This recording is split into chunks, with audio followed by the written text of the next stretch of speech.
আজ জাতি হজরত হুদ আলাইসাল্লামের কথা শুনে তাকে ঠাট্টা ও বিদ্রূপ করতে লাগল, যার ফলে আল্লাহ সুবহানাহু ওয়া তাআলা তাদের দেশে একাধারে 3 বছর বৃষ্টিপাত বন্ধ করে দিল। দেশে কোনো ফসলাদি জন্মিল না। ফলে সারা দেশে ভয়াবহ দুর্ভিক্ষ দেখা দিল। এমন অবস্থায় হজরত হুদ আলাইসাল্লাম আবার তাদেরকে বলল, হে আমার কওম, এখনই তোমরা তোমাদের প্রতিপালক মহান আল্লাহ সুবহানাহু ওয়া তাআলার নিকট গুনাহ থেকে ক্ষমা ভিক্ষা চাও ও সৎ পথে ফিরে এসো। তাহলে নিশ্চয় তিনি তোমাদের গুনাহ ক্ষমা করে দেবেন ও তোমাদের প্রতি করুণার ধারা বর্ষণ করবেন। এরপর দেখা গেল এ কথার জবাবে কাফেররা বলল, শোনো হুদ, আমরা তোমার কথা বিশ্বাস করি না এবং তোমার খোদার প্রতিও আমরা আস্থা রাখি না। এরপর আমরা কোনোভাবেই তৌবা করব না। এ কথার পর হজরত হুদ আলাইসাল্লাম কিছু বলার থাকলো না। এরপর আজ জাতি তাদের কিছু সংখ্যক লোককে বৃষ্টির জন্য দোয়া করতে মক্কা শরীফে পাঠিয়ে দিল।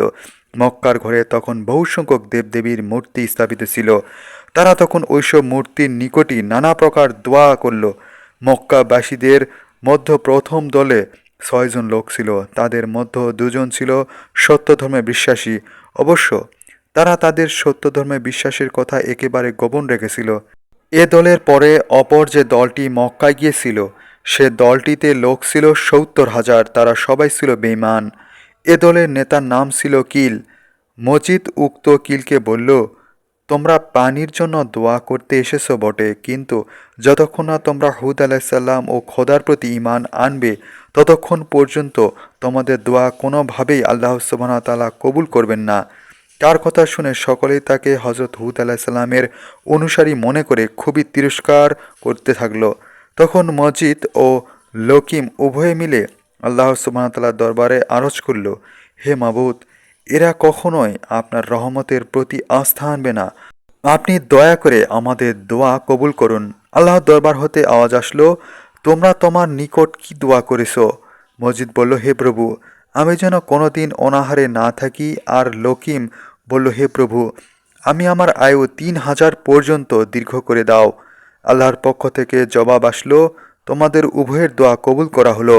তারপর কিল তার 70,000 সঙ্গী নিয়ে একত্রে দোয়া করল, অহে প্রভু, আমাদের মধ্যে কখনো কারো রোগব্যাধি হয়নি যে তোমার নিকট তার আরোগ্যর দোয়া করব, আর নিজেও কখনো কোনো বিপদে লিপিবদ্ধ হইনি যে তার জন্য আমি দোয়া চাইব। আমরা সকলে মিলে শুধু আজ জাতির জন্য তোমার নিকট বৃষ্টি কামনা করছি। তারা এভাবে দোয়া জানানোর অনুমান 3 ঘন্টা পরে আকাশের কোণে সাদা, কালো, লাল ও 3 বর্ণের মেঘ দেখা গেল। মেঘের মধ্য থেকে অদৃশ্য আওয়াজ শোনা গেল, হে কিল, এ 3 প্রকার মেঘের মধ্যে তুমি কোন প্রকার মেঘটি চাও? কিল জানত যে সাদা ও লাল মেঘে বৃষ্টিপাত হয় না, সুতরাং সে কালো মেঘ চাইল। এরপর তারা মক্কা শরীফ হতে দেশে প্রস্থান করলে মেঘটিও তাদের সাথে সাথে চলল। কাফেরগণ তখনও হজরত হুদ আলাইসাল্লামকে বিদ্রূপ ও ঠাট্টা করতে ছাড়ল না। তারা বলল, হে হুদ, তুমি বলেছিলে যে আমাদের প্রতি তোমার খোদার গজব নাজিল হবে, কিন্তু এখন কি দেখছি, শীঘ্র বৃষ্টিপাত হয়ে আমাদের দেশে শান্তি ফিরে আসবে। এরপর হজরত হুদ আলাইসাল্লাম বললেন, আচ্ছা, তোমরা একটু ধৈর্য ধারণ করো। এ কথা বলে তিনি তার উম্মতকে নিয়ে তাড়াতাড়ি সেই স্থান ত্যাগ করল। এরপর আজ জাতিদের উপর আল্লাহ সুবহানাহু ওয়া তাআলার কঠিন আযাব নেমে আসলো। সে আযাব এতই কঠিন ছিল যে সকল কাফেরগণ কোনোরকম প্রায় 7 লক্ষ লোক পাহাড়ের গর্তগুলোতে আত্মগোপন করতে লাগলো। এখন আর আসন্ন তুফান আমাদের কোনো ক্ষতি করতে পারবে না বলে তারা সেখানে লুকিয়ে পড়ল। কিন্তু তারা মনে মনে যে ধারণা পোষণ করুক না কেন, মুহূর্তের মধ্যে এমন প্রবল বেগে তুফান আসলো যে সকল কিছু ভেঙে একদম ধূলিসাৎ হয়ে গেল। তাদের ঘরবাড়ি প্রথম ঝাপটাতে নিশ্চিহ্ন হয়ে গেল। দ্বিতীয়বারে তাদের আশ্রয়ের জায়গা পাহাড়ের গুহাগুলো বায়ু প্রবেশ করে তাদের সকলকে বাইরে নিয়ে এনে এমনভাবে আছাড় মারল যে 7 লক্ষ মানুষ মারা গেল। তারপর প্রবল বায়ুর তাণ্ডব ধুলামাটি উড়িয়ে উক্ত লাশগুলোর উপরে এমনভাবে নিয়ে আসলো যে তাতে তারা চাপা পড়ে রইল। এভাবে আজ জাতির প্রায় সমস্ত লোক আল্লাহ সুবহানাহু ওয়া তাআলার গজবে ধ্বংস হয়ে গেল। এবং পরবর্তীতে হজরত হুদ আলাইসাল্লাম তার মোমেন উম্মতকে নিয়ে সুখে শান্তিতে বসবাস করতে লাগলো।